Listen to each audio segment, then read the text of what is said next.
আসসালামু আলাইকুম। দুপুরের শীর্ষ সংবাদে স্বাগত জানাচ্ছি আমি সুমনা সুমা। মাতারবাড়ি গভীর সমুদ্র বন্দর ও কয়লা বিদ্যুৎ প্রকল্প পরিদর্শন প্রধানমন্ত্রীর। ইতালি রুমে আটকা থাকা সেই ফ্লাইট দেশে ফিরল। কর্নেল অলিকে রাষ্ট্রপতি প্রার্থী করল জামাত জোট। সড়ক দুর্ঘটনায় শিক্ষার্থী নিহত। ঢাকা ময়মনসিংহ মহাসড়ক অবরোধ। নৌকায় ভীমরুলির ভাসমান পেয়ারাহাট দেখলেন মার্কিন রাষ্ট্রদূত। ওবায়দুল কাদের সহ ৭ আসামির বিরুদ্ধে ট্রাইব্যুনালে তৃতীয় দিনের যুক্তিতর্ক। মৌলভীবাজারে বিএসএফ এর গুলিতে বাংলাদেশি যুবক নিহত। পর্তুগালে অপহরণ করে মুক্তিপণ আদায় 2 বাংলাদেশি গ্রেপ্তার। ডিএমপির বিশেষ অভিযানে 24 ঘন্টায় গ্রেপ্তার 504। একই সময়ে সৌদির 2 জ্বালানি স্থাপনায় বিস্ফোরণ ও আগুন। মোস্তফা খামেনির ভিডিও প্রকাশ করল ইরান। অধিকাংশ প্রতিষ্ঠানই জানে না তাদের উপর এআই নজর রাখছে, চালাচ্ছে হামলা। শুনছিলেন শিরোনাম, এবার বিস্তারিত।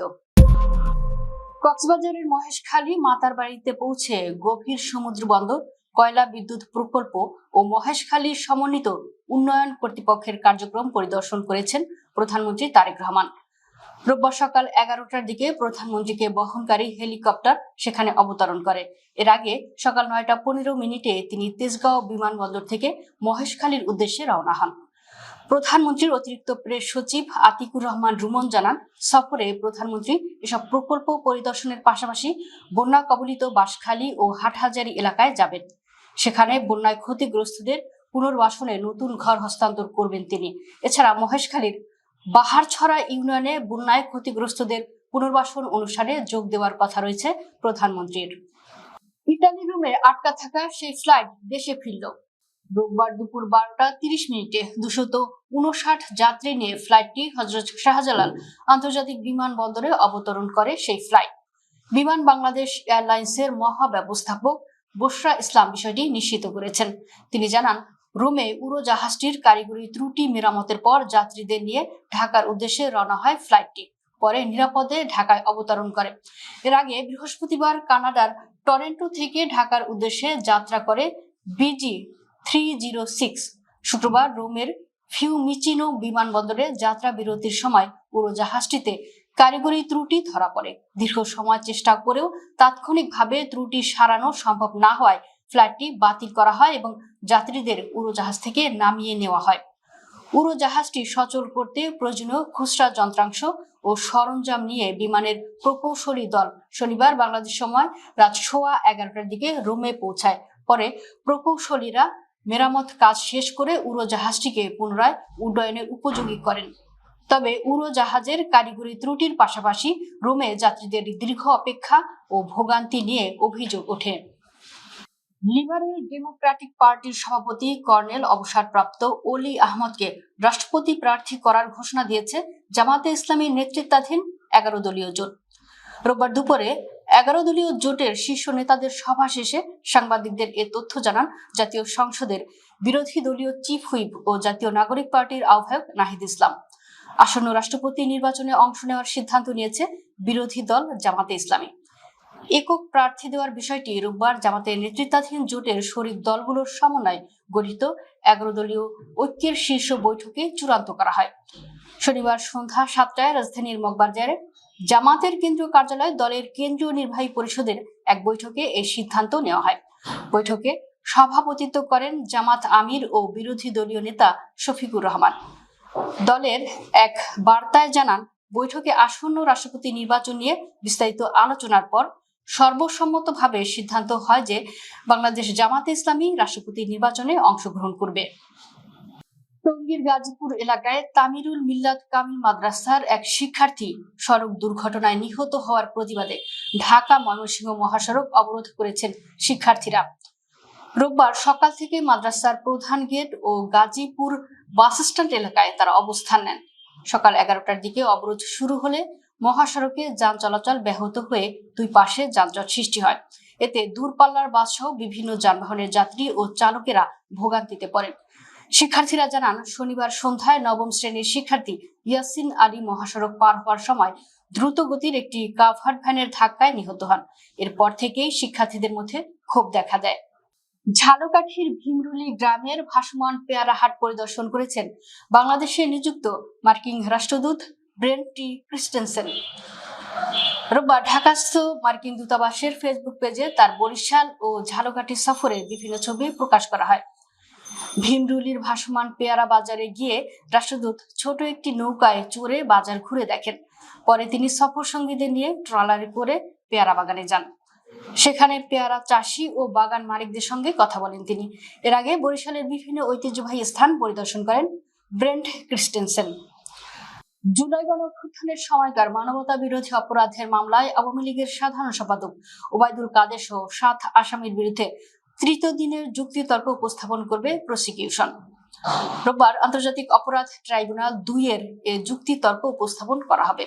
বিচারপতি নজরুল ইসলাম চৌধুরীর নেতৃত্বাধীন 3 সদস্যের বেঞ্চে মামলার শুনানি অনুষ্ঠিত হবে।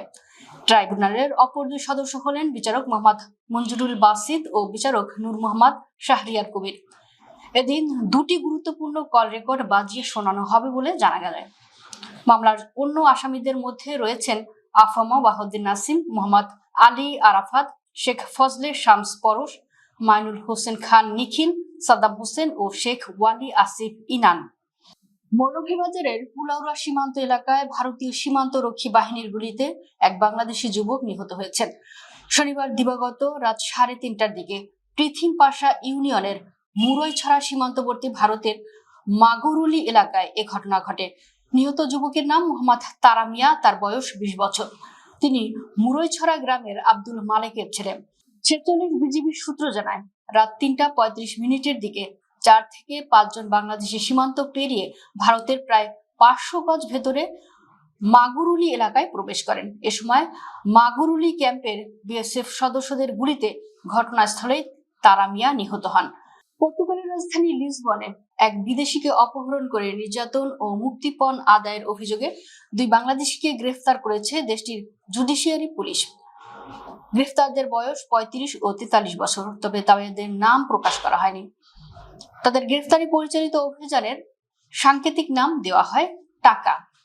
স্থানীয় সংবাদ মাধ্যমের প্রতিবেদনে বলা হয়, গত 27 জুন ভুক্তভোগীকে ভয়ভীতি দেখিয়ে লিসবনের একটি সড়ক থেকে জোর করে বাসায় নিয়ে যায় 2 ব্যক্তি। পরে 2 দিন ধরে তাকে বিভিন্ন স্থানে আটকে রেখে মারধর ও হুমকি দেওয়া হয়। একসঙ্গে তার মুক্তির বিনিময়ে বড় অঙ্কের অর্থ দাবি করা হয়। মুক্তিপণের অর্থ পরিশোধের পর তাকে ছেড়ে দেওয়া হয় বলে স্থানীয় সংবাদ মাধ্যমে জানিয়েছেন। রাজধানীতে ঢাকা মেট্রোপলিটন পুলিশের নিয়মিত অভিযানে গত 24 ঘন্টায় 504 জনকে গ্রেফতার করা হয়েছে। এ সময় বিভিন্ন ঘটনায় 35টি মামলা দায়ের করা হয়েছে। রোববার ডিএমপির মিডিয়া অ্যান্ড পাবলিক রিলেশনস বিভাগের অতিরিক্ত উপ পুলিশ কমিশনার নিয়াজ মেহেদি এ তথ্য জানান। ডিএমপি জানায়, গ্রেপ্তারদের মধ্যে রমনা বিভাগে 34 জন, লালবাগে 39 জন এবং ওয়ারিতে 55 জন রয়েছেন। এছাড়া মতিঝিলে 72 জন, তেজগাঁয়ে 66 জন, মিরপুরে 144 জন, গুলশানে 47 জন এবং উত্তরা বিভাগে 40 জনকে গ্রেফতার করা হয়েছে। গোয়েন্দা বিভাগে গ্রেফতার হয়েছেন 7 জন। গ্রেফতারদের বিরুদ্ধে আইনগত ব্যবস্থা নেওয়া হবে বলে জানিয়েছে ডিএমপি। সৌদি আরবের জিজান ও জুবাইল অঞ্চলে আগুন ও বিকট বিস্ফোরণের খবর পাওয়া গেছে। আরব আঞ্চলিক কয়েকটি সূত্রের দাবি, জুবাইল ইন্ডাস্ট্রিয়াল সিটির একটি গ্যাস স্থাপনা হামলার পর সেখানে আগুন ধরে যায়, তবে বিস্ফোরণের কারণ তাৎক্ষণিকভাবে নিশ্চিত হওয়া যায়নি। আঞ্চলিক সূত্রগুলো জানিয়েছে, জুবাইল এলাকায় শক্তিশালী বিস্ফোরণের শব্দ শোনা গেছে। অন্যদিকে আরব সূত্রগুলোর দাবি, জুবাইলের গ্যাস স্থাপনাগুলো লক্ষ্যবস্তু করা হয়েছিল, তবে ঘটনার ধরন, ক্ষয়ক্ষতি কিংবা হতাহতের বিষয়ে বিস্তারিত তথ্য পাওয়া যায়নি। এদিকে সৌদি জ্বালানি মন্ত্রণালয় জানিয়েছে, জিজানে সৌদি আরামকোর একটি শোধনাগার সংশ্লিষ্ট স্থাপনায় আগুন লেগেছে, তবে আগুনের কারণ জানানো হয়নি এবং এতে কেউ নিহত হননি বলে জানিয়েছে মন্ত্রণালয়। ইরানের নতুন সর্বোচ্চ নেতা মুস্তফা খামেনির একটি ভিডিও প্রকাশ করেছে দেশটির আধা সরকারি সংবাদ সংস্থা মেহের নিউজ এজেন্সি। শনিবার 8 আগস্ট ভিডিওটি টেলিগ্রামে প্রকাশ করা হয়। ভিডিওতে দেখা যায়, মুস্তফা খামেনিকে কয়েকজন মানুষ ঘিরে রেখেছেন। তাকে আশেপাশের মানুষের সঙ্গে কথা বলতে শোনা যায়। তবে ভিডিওটিতে কখন এবং কোথায় ধারণ করা হয়েছে তা মেহের নিউজের প্রতিবেদনে উল্লেখ করা হয়নি। এছাড়া তাকে ঘিরে থাকা ব্যক্তিদের পরিচয় প্রকাশ করা হয়নি। ভিডিও প্রকাশের বিষয়ে এর বাইরে বিস্তারিত কোনো তথ্য জানানো হয়নি। কৃত্রিম বুদ্ধিমত্তা বা এআই এর দ্রুত অগ্রগতির সঙ্গে সাইবার নিরাপত্তায় নতুন ধরনের ঝুঁকি তৈরি হচ্ছে। সম্প্রতি এমন কিছু ঘটনা সামনে এসেছে যেখানে স্বয়ংক্রিয় এআই এজেন্ট নিজেদের মধ্যে যোগাযোগ করে নিরাপত্তা ত্রুটি খুঁজে বের করার পাশাপাশি সাইবার হামলার কৌশলও তৈরি করেছে। সম্প্রতি ওপেন এআই এর একটি এআই এজেন্ট স্যান্ডবক্সের নিরাপত্তা বলয় ভেঙে হাগিং ফেসে সাইবার হামলা চালিয়ে নিরাপত্তা ভঙ্গ করেছে। ঘটনাটিকে বড় সতর্কতা হিসেবে দেখছেন বিশেষজ্ঞরা। লাস ভেগাসে অনুষ্ঠিত ব্ল্যাক হার্ট সম্মেলনে এ নিয়ে উদ্বেগ প্রকাশ করেন সাইবার নিরাপত্তা বিশেষজ্ঞরা। তাদের আশঙ্কা, দ্রুত এআই ব্যবহারের ফলে প্রতিষ্ঠানগুলো এমন ঝুঁকিতে পড়ছে যার মাত্রা তারা নিজেরাও পুরোপুরি বুঝতে পারছে না। দর্শক, ভিডিওটি শেষ পর্যন্ত দেখার জন্য আপনাকে অসংখ্য ধন্যবাদ।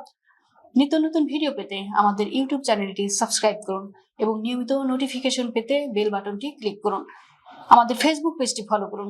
এছাড়াও আমাদের ভিডিও লাইক, কমেন্ট ও শেয়ার করুন। আল্লাহ হাফেজ।